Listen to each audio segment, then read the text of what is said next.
Hello, everybody. Welcome. What a virtuous crowd. You just got quiet.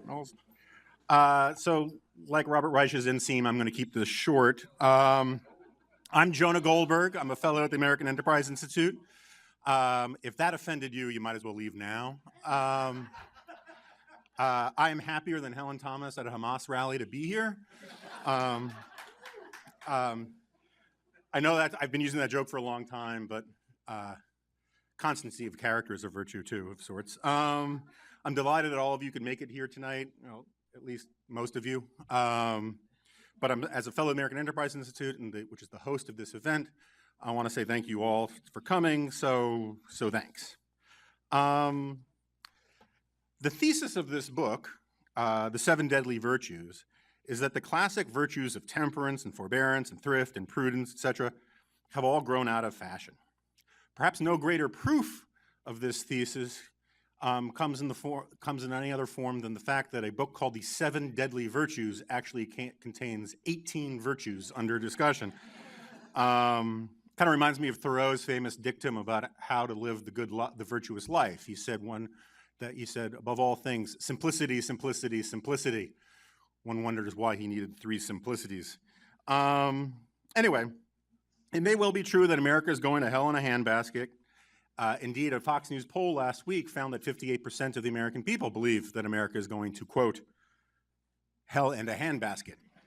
And even more believe that we're simply on the wrong track. To this rump of Americans who think things are going badly, but not necessarily that we're heading to Hades itself, all I can say is cheer up, for the worst is yet to come. I'll close with one of my favorite stories about Irving Kristol, who was one of my heroes. Used to be here at the American Enterprise Institute when I first came here 20 years ago. And he was watching with Judge Bork the Clarence Thomas confirmation hearings in his office. And at one point, I guess when Arlen Specter did his Arlen Specter thing, Judge Bork turned off the TV and said, it's the end of Western civilization. And Irving took a long drag from his cigarette and said, of course it's the end of Western civilization, but that doesn't mean one can't live well. So in that spirit, I will turn things over to Jonathan Last, the magnificent editor of this wonderful book, who will MC tonight's event, and perhaps, if we're lucky, he will explain why Owen Wilson is on the cover of this book. Thank you all very much.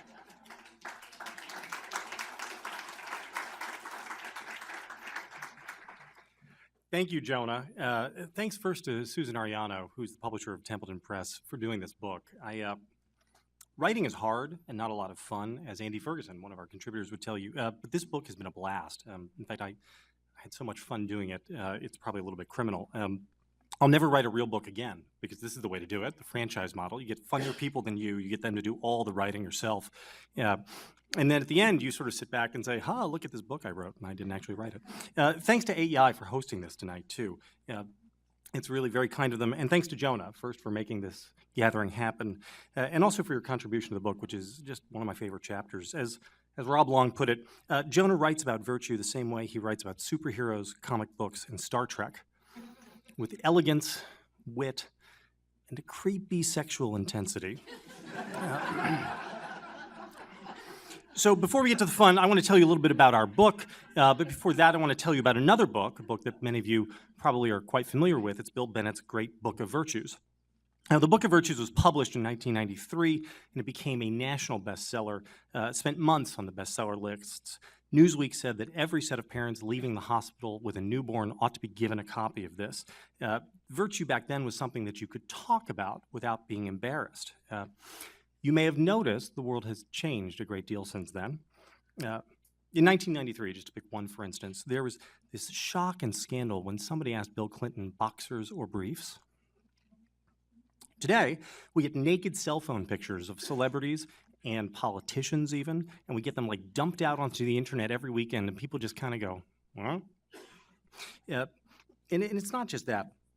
And I think people get tempted to say that we've lost our sort of interest in virtue as a society. I don't think that's true. In a lot of ways, we're still very fixated on virtue. They're just different sorts of virtues.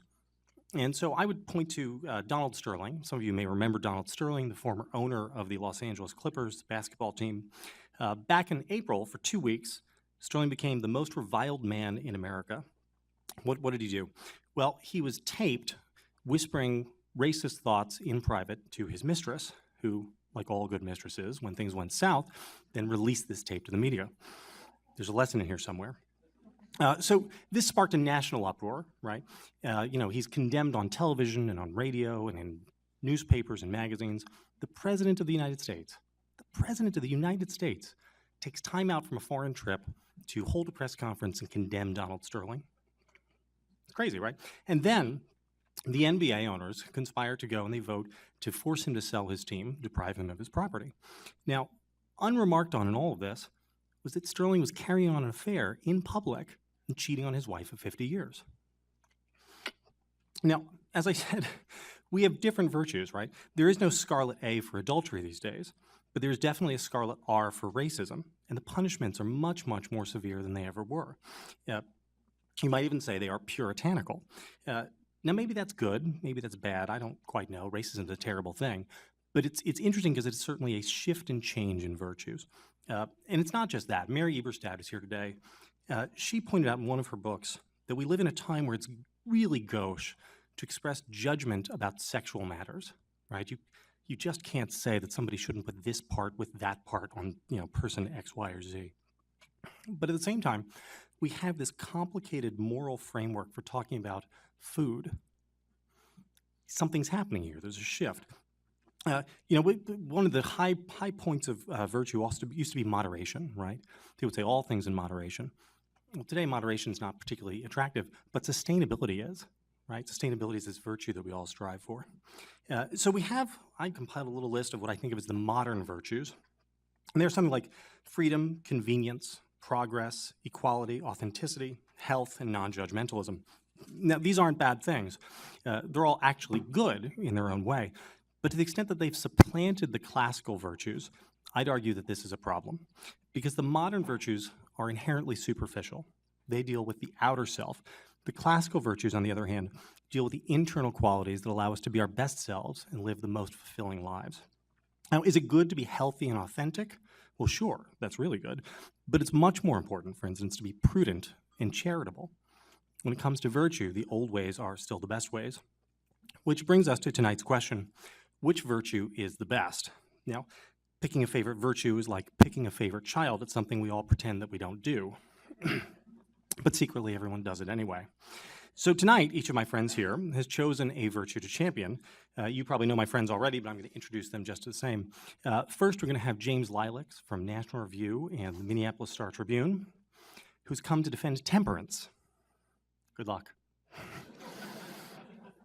Following James will be Christine Rosen of the Ethics and Public Policy Center. She's going to champion fellowship. After that will be Rob Long, star of Stage and Screen, the creative genius behind both Ricochet and the very funny TBS show Sullivan and Sons. I chose temperance. Rob is going to defend justice. After that, Jonah, because he's brave, will defend continence. And finally, the great PJ O'Rourke. Are you going to defend continence, or does it depend? It's a dirty job, but someone's got it. And the great PJ O'Rourke, who really needs no introduction, will conclude with hope. Each contestant will make a brief case for his or her virtue, and then the rest of the group will explain why they are full of it. I encourage you to cheer and jeer them as you see fit. And when this is done, you, the people, will decide who the king of the virtues really, Sonny, that was for you, will decide who the king of the virtues really is. I feel a little bit like Richard Dawson here. Let's play the feud. So let's play the feud. And James, I now suggest that you, since you're completely sauced, tell us what is so great about temperance. I don't know, you tell me. Tell you the truth, that isn't what I wrote about in the book.